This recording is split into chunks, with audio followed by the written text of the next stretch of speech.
His victory celebration as he goes around. He won't want to lose focus too early. He's probably got something already in mind for when he hits that line. This will be his 7th victory here in the elite race. It will be, by my reckoning, his 10th victory here overall. But that is very dodgy maths by me. It might be his 11th victory, in fact. We're going to see as he comes through. I think it'll be the elite ones he's celebrating. Will we see Simon Fingers hell of a lot to celebrate that? Will we? He have something else in mind?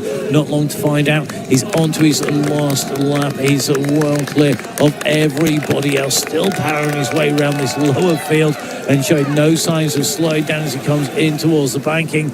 Now at the top of the hill, you can just see the group behind. And look at this, that bike nearly didn't make it back in time there for Camp. The communal jet washers will be busy. Camp dropping the bike down really early there. And the pit crew haven't to go sprinting down towards him.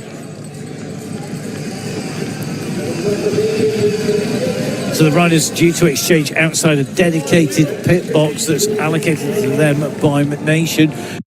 If you're one of the Belgian or one of the Netherlands riders, then that is going to be really, really interesting. Now, the bike just taken out from underneath him, just taking a quick look back there on the feed that's just slightly behind here in the studio, and looks like just that bike taken out from underneath Ryan Camp there. That's cost him a little bit of time, but at the moment Ryan Camp's in 10th place, well behind our race leaders. Vander Poel leading, Van Turnhout in 2nd place, 1:38 down, just inside 2 minutes. Lars van der Haar on your screens at the moment, returning into the woodlands before he heads down towards VIP for the first time. Already down there, Michael Van Turnhout coming round these turns in front. You can hear the music playing. The party tents, the beer tents will be absolutely in full force. The VIP area, that is going to be absolutely packed out. You can see everybody coming from the inside to the out to cheer the riders on, to cheer on their favourites. And of course, cheer on the home boy. Here it is, Matihe Vander Poel, well clear of pit number 2, on his way back down once again.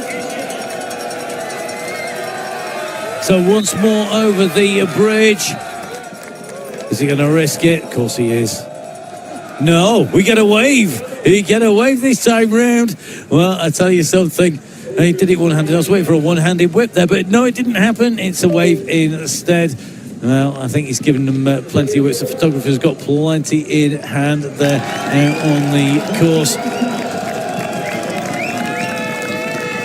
No risk on the last lap.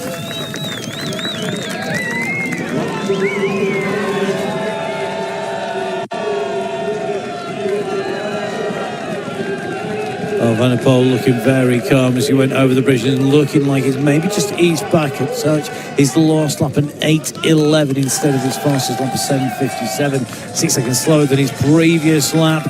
This lap, it looks like he's just been super careful, going all the way out on that grass section, taking it super wide where he can, and carrying that speed, making sure he's got the grip as he comes into his last climb up towards the planks.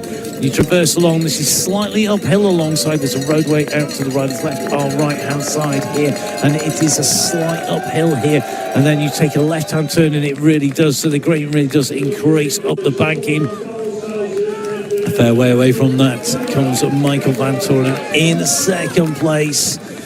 That gap now holding pretty much steady to Vander Poel.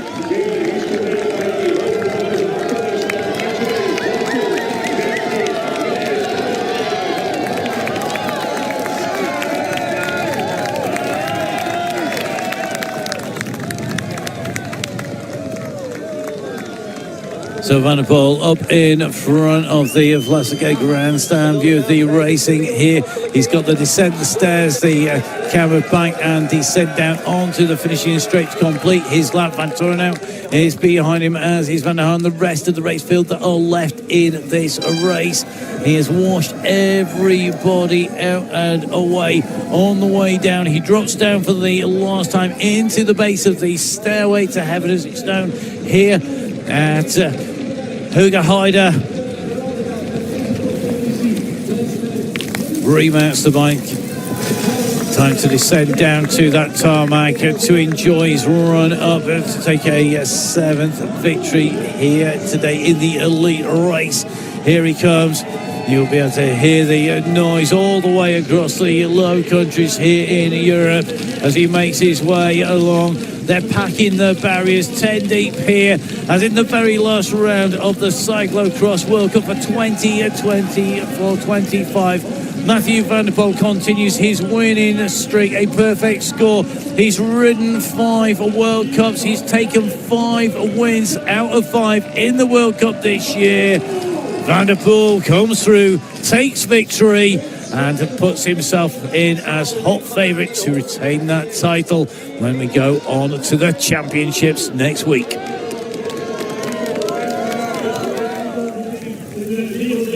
I'm not sure the crew need to be running Matihe Vander Poel anywhere. There's plenty of time to get him to interview and get him cleaned up because he's got a big gap between the riders behind. We're on with Lars van der Haar at the moment over those hurdles, remounting the bike. He's in 3rd place between him and Vander Poel. Michael van Torenhout currently taking a long look at his shoulder on his way into that big descent.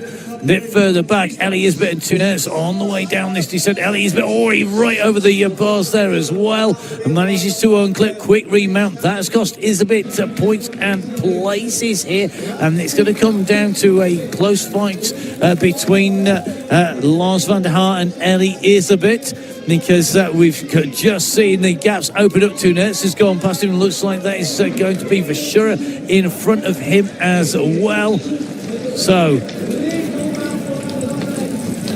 Lars van der Haar reaches the top of the steps as onto the tarmac. The World Cup leader makes it a win in the World Cup. Your 2024-2025 UCI Cyclocross World Cup winner. It's Michael van Torenhout taking the win. The Power 7 Seabelt rider comes through the finishing line. A 2nd place here today and seals victory in the series overall.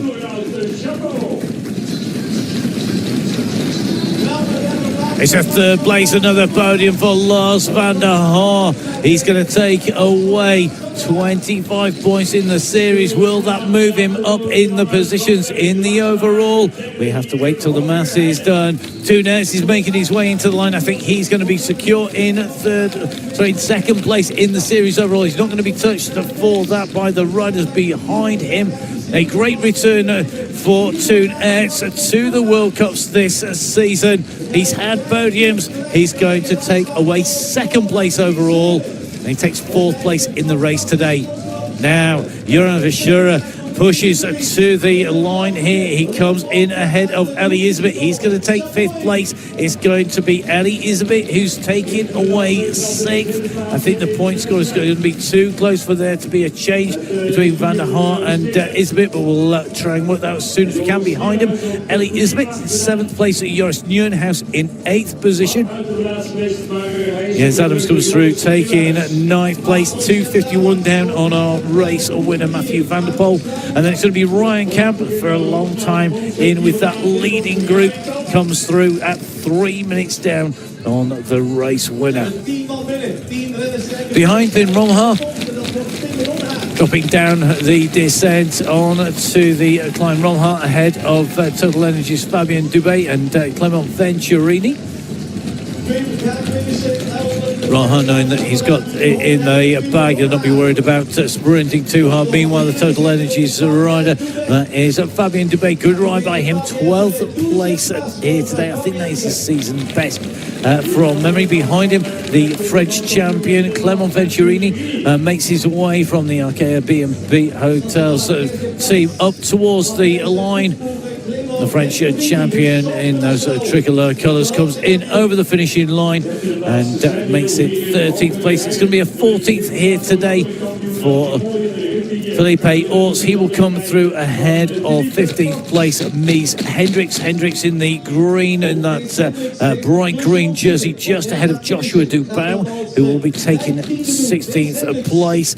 And then it's going to be Michael Boris in 17th. 18th looks like that's going to be Toon van der Bosch, and 19th looks like that's Thomas Mean just holding on to his heels.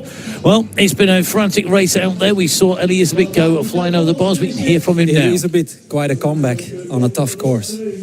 Yeah, my second and third lap were really bad, and then I had to find the rhythm a bit. Shame in last lap I had a small crash, and but I felt I gave everything, and it was a good second half of the race, but the first half was not so good. How come? I had a little trouble with the leg, and then after 25 minutes it became better, but the running part was a bit too hard for me, and then I went a bit over the top, and then I felt really that I had to slow my rhythm a bit, and then in the last 2-3 laps it was really good. Thanks. Elie Iserbyt, een wedstrijd met twee gezichten voor jou? Ja, het begin, de eerste ronde was goed, tweede en derde ronde voelde ik een klein beetje dat het niet super goed was. Dan moest ik even terug mijn ritme laten zakken om de verzuring wat weg te doen. Maar de laatste helft was heel goed. En jammer dat ik nog een slipper maakte de laatste ronde voor de 4e of 5e plek. Maar ik voelde dat het beste er wel af was de laatste ronde. Verzuring, dus het probleem dat altijd weer de kop kan opsteken bij jou. Ja, net op dat stukje lopen bergop voel ik het opkomen. Bergop lopen is nog altijd een zwak punt. Het vlak lopen lukt wel, maar ik zag wel in de tweede helft dat het tempo er zeker was. Het was jammer dat ik dan nog die groep miste voor die derde plek. En ik heb alles gegeven, maar goed, het is nu eenmaal zo. En het is inderdaad met ups en downs, maar ik hoop nu weer een week goed te werken en om nog net iets beter te krijgen voor volgend weekend. Hopelijk up dan op het WK. Ja, absoluut. Snelle parcoursen lukt heel goed, maar gewoon modderparcoursen zijn een beetje een drama voor mij op dit moment. Dus ik probeer alles te geven, maar ik voel dat het lichaam op die pure powerstroke nog net niet de kracht kan zetten dat ik wil geven. Dankjewel, Elie. So Elie Iserbyt today unable to get into his stride early on. That injury, well, it's not an injury, it's his general back issues there causing him problems. Now by en masse we make it that Elie Iserbyt has dropped down a longer way here as Matihe Vander Poel has gone over the top of him and over the top of Lars van der Haar. Van der Haar overtaking Elie Iserbyt, but being overtaken himself by Matihe Vander Poel in the points, which should push him up into what is going to be 4th place, subject to confirmation.